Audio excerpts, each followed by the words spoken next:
Yo, so I was checking the comments real quick and I found this one comment right here by Vahem Machanyan asking for the Tema tutorial for 5 times already. So this is the 5th video he's been asking for that. Well, my friend, I think it's time to make your comment into a reality. Welcome to Armenia, a country full of beautiful natural landmarks, larvasnel areas, a vibrant meme culture, and much more. Now, when you're a tourist visiting this country, the most you might do is to check out the historical sites. Totally valid, I should say, because this is exactly what tourists do. But you know, for us, seeing those historical sites are actually a common thing. Unless you live in the diaspora, of course. Anyway, we're here for something else. Armenia is not just historical sites, it's much more than that. It's like saying Italian cuisine is just pizza and pasta. Now, I already covered a video about Kentron, so if you're interested, I'll put that video right here. В общем, before we get into the Tema Shenanigans, we must understand one key thing.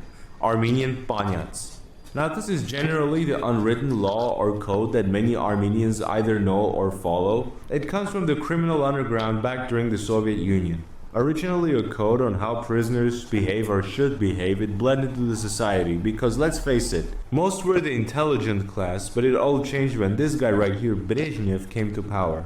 Now let's do a bit of a historical deep dive too, because as we know, during the Brezhnev there was this one era in the Soviet Union called the era of stagnation, and this is exactly when cultures start to reshape themselves. For a country like Armenia, that prison culture started to slowly bleed out into the world. And now you're not required to follow all of it, but at least you must have some general understanding on what it is. It is very much conservative in terms of thought, and I should say it is like abstract philosophy. Now let us start with something known as Krisovkas. Krisovkas are basically cheating or testing. It's basically what the people do to either undermine or test someone. Not used a lot right now, but is generally used to see if your brain will pull a 10,000 IQ move or not. Let us start with some basic ones. Like, imagine this one situation where this guy comes up to you and asks you, "Are you a good boy?"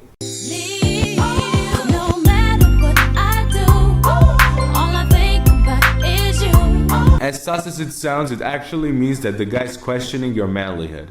If you say yes, you'll come out as arrogant. If you say no, I'm sorry, you're not a true citizen. By the way, there is no right or wrong answers, it depends on how you think it through.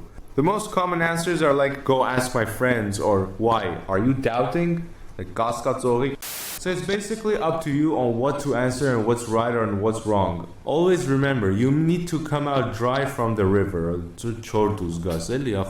Now let's do another situation, like let's say that someone is drawing a ball on the wall and is asking you to shoot a goal. Wow, that rhymed. Anyway, what do? As stupid as it sounds, all you have to do is you basically need to say, "Pass me the ball." This will completely flip the narrative because the guy is trying to make a fool of yourself, like trying to play you around. And if you say that, you're basically flipping the script around him. Anyway, another one is basically saying mach or garapar, literally meaning violence or ideas. Like if you say violence, you're not a true lavtaga or a good boy, because you're violent.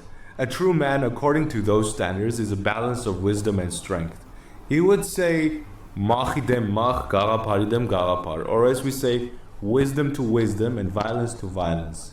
You have to use your skills accordingly, and that's what's going to make you powerful. Even in a sense of philosophy, this can be understandable, because too much violence is making you reckless, and too much philosophy, well, your physical strength is lacking, but your brain capabilities are somewhat decent, so it's still unbalanced in a way. Now you see, our culture is pretty much community-based. Friendship is one of the most sacred things in Armenian society. Like, even the word friend in Armenian, or we should say angger, comes from 2 words.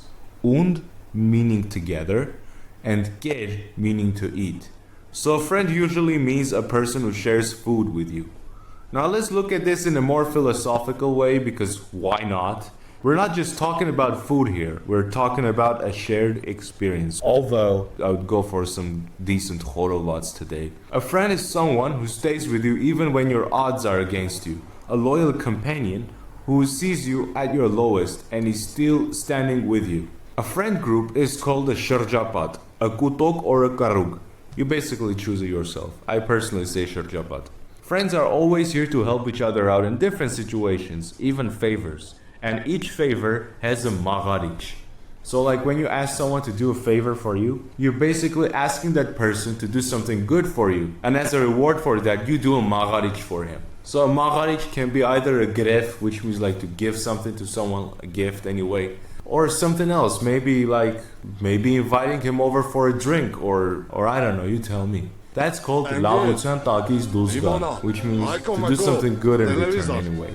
Now a little bit about romance. So let's say that there's a girl you like and you don't know if that girl likes you back or not, or if she's good for you or not.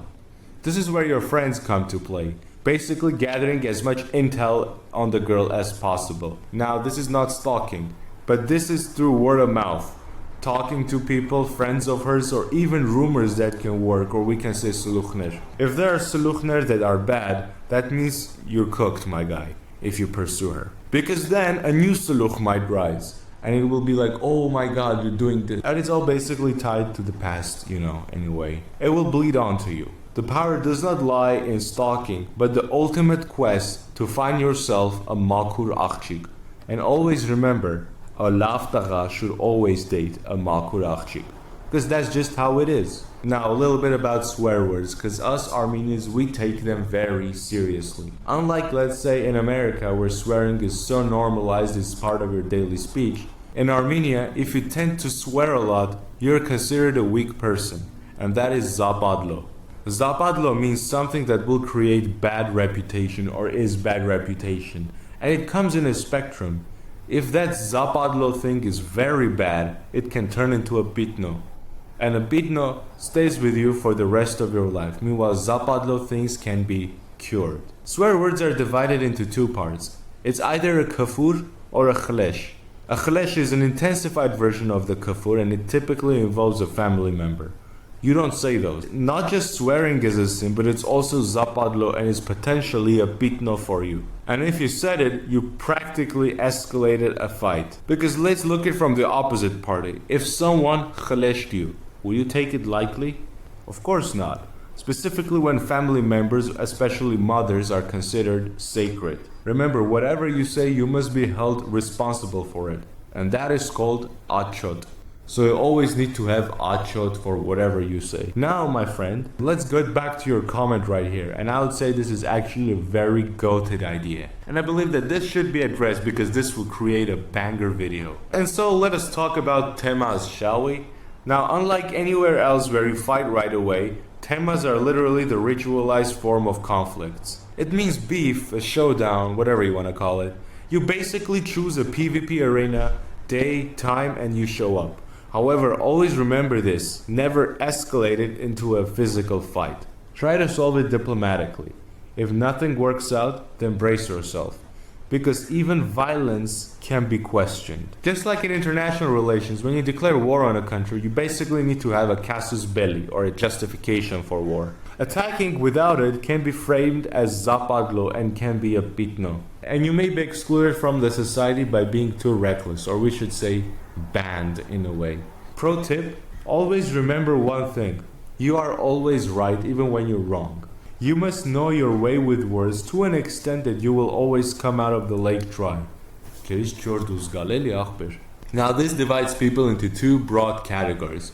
You're either a Harif or you're a Biti or Bij. A Harif person believes anything what he's being told. In English we call them naive. But a Biti person or a Bij person is someone who's confident, knows his way of words, and can basically turn any fight into a diplomatic success. Now there is something you must never do. If you arrange the tema and you tell your opponent to come along, never gang up on him. So this means you have to come alone too to make it fair. Otherwise it will be known as shakalutsun, and shakalutsun is very much zapadlo according to Panyat logic. Then comes cursing. As much as I said before, cursing is unacceptable in Armenia, especially for women. Now for women, they are known to be modest, traditional, and ultra-trad wives. A Maqur axjik doesn't smoke, doesn't swear, and doesn't talk to many guys in a flirtatious manner. This is similar to the global red flag, green flag analogy.